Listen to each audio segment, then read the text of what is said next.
Good morning guys! Welcome to 5th Generation Hobby Shop. Welcome to another quick video testing. Ngayon guys, magre-review tayo ng High Kappa IREX.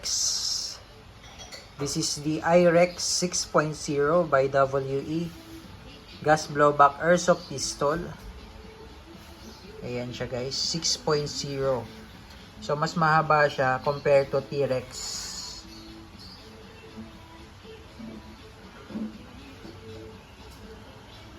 Yan. Made in Taiwan also by WE.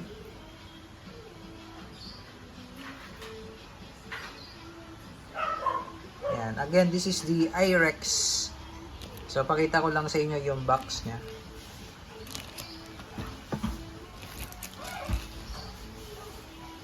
Yan. WE brand, High Kappa. IREX.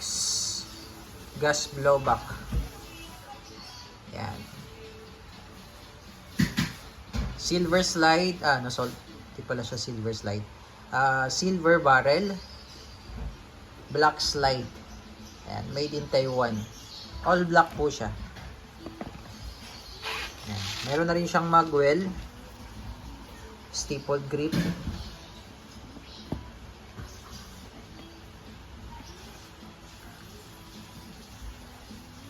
Made in Taiwan. Naka fiber optic sight na rin po yan. Yan. Mas mahaba siya compare sa T-Rex. Kasi ang T-Rex po is 5.1 inches barrel. Ito 6.0. Yan, 6 inches barrel po. Yan, mas mahaba siya ng 0.9.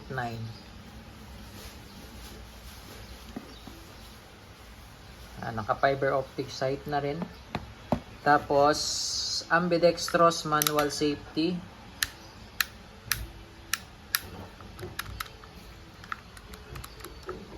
Tapos, naka beaver tail safety na rin. Extended beaver tail.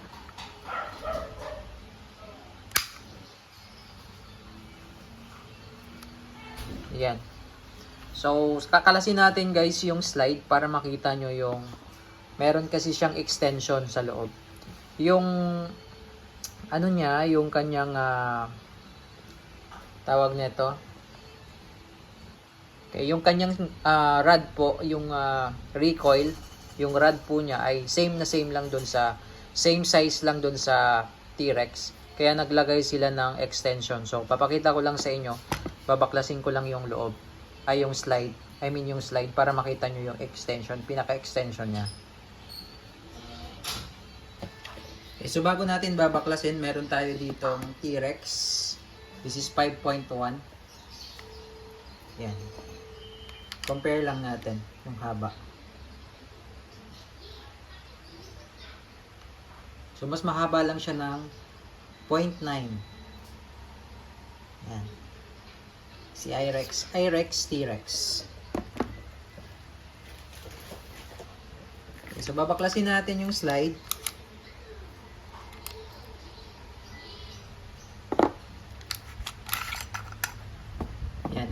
Ito po yung sinasabi ko pong extension.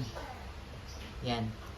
Kasi itong mechanism niya na recoil, spring rod, yung rod niya, same lang dun sa haba ng T-Rex. So magkasing haba lang yan yung rod. Kaya naglagay sila ng extension. I think ito nasa 0.9 to, yung extension. Yan. Natatanggal to yung para siyang bala. Yan, tatanggalin natin. Yan, ito siya. Yan, itong itong kulay puti, plastic yan, para siyang buffer. Kaya meron siyang extra buffer. Yan. Kung sakaling bumigay yung pinaka-buffer niya, yan, meron siyang extra. Out of the box po yan. Tapos ito naman po yung plate, katulad din sa T-Rex, meron siyang plate para sa red dot optic. Ayan. Oh. Para siyang bala. Ayan.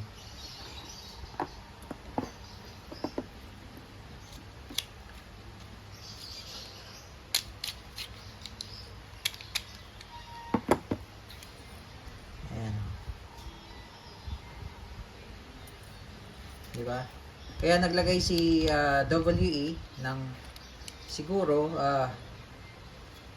para ano siya kasi 6.0 siya eh.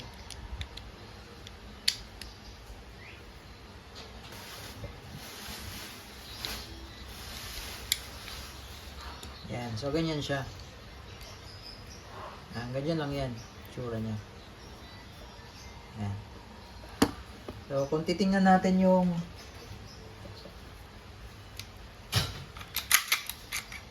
sa T-Rex, same lang naman sila.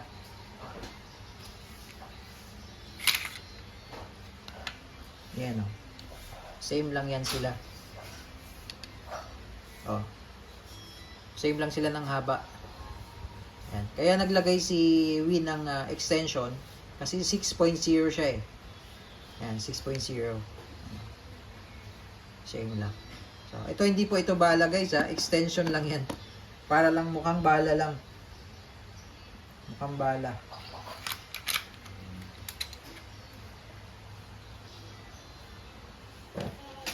So, ayan po yun. No? So, babalik lang natin yung slide.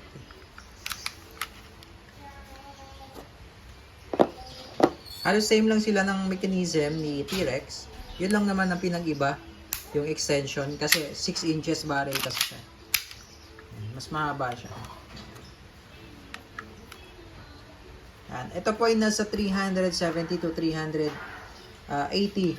EPS.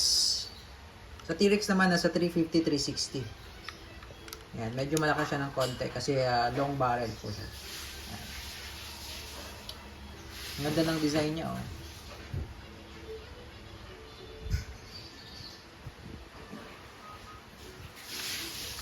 So testing tayo. Shoutout pala natin si Sir John Ray dyan sa Pampanga. Sir John Ray, welcome to 5th Generation Happy Shop.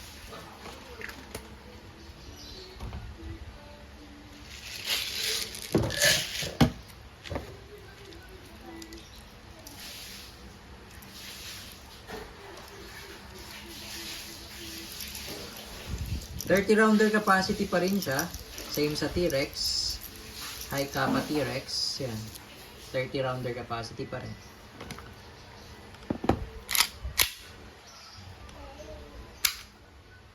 Semi-automatic po ito. Semi-automatic. Okay, testing. Okay, testing po. 2011 High Kappa IREX.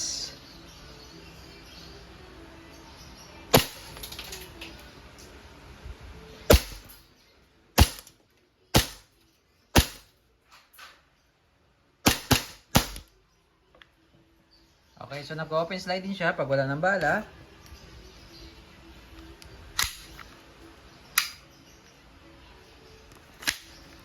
Okay, again, this is the 2011 High Kappa IREX 6.0 gas blowback airsoft pistol by WE.